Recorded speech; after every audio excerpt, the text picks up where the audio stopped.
Bienvenue à tous dans cette nouvelle vidéo, on se retrouve pour la seconde analyse de ce dimanche 31 juillet 2022 sur les Pokémon de la 5e génération et c'est également la dernière analyse de la génération.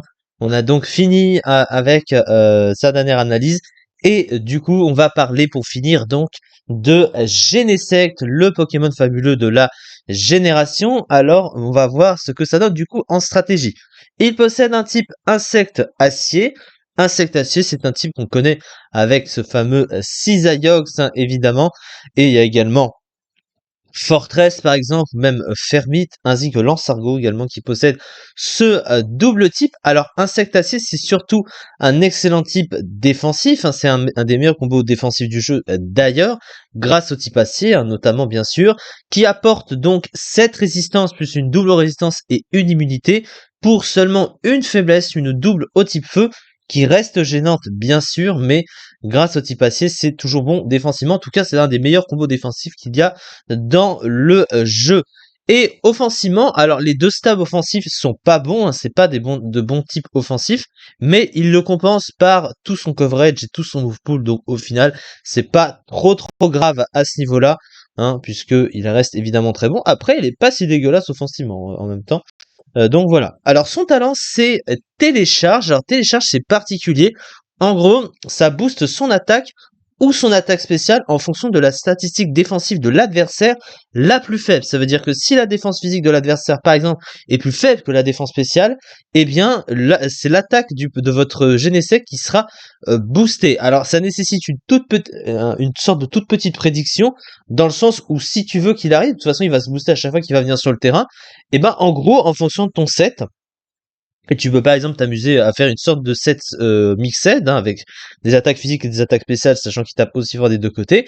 Et bien en fonction du Pokémon que l'adversaire va ramener sur le terrain, s'il a une défense physique plus faible, et ben si votre set est physique, et ben vous augmentez votre attaque physique et ça s'adapte du coup au point faible de l'adversaire.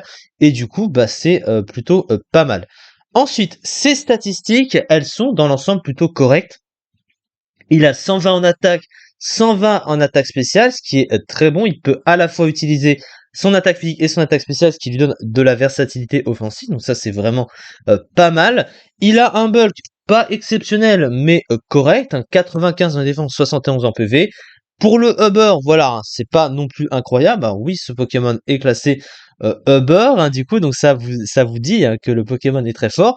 Il a une vitesse de 99 qui est juste également, mais pas non plus mauvaise si tu lui mets de l'investissement ou si, voilà, si tu lui mets un mouchoir choix ou sait-on jamais un peu ce que tu veux.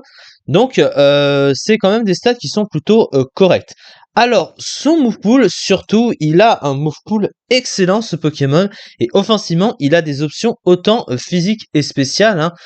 Il possède, bon, lance-flamme, laser glace, détricanon, tête de fer, demi-tour bien sûr, stabé, plaies-croix, tonnerre, etc., etc.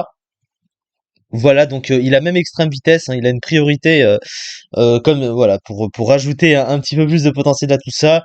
Puis plein d'autres pieds brûleurs, blizzard, de vibre obscur, écosphère. Bref, il a une myriade de moves offensifs ce Pokémon, autant physique et spécial. Alors il a plus de coverage sur le spécial, mais bon voilà. Donc à ce niveau-là, il peut se faire plaisir.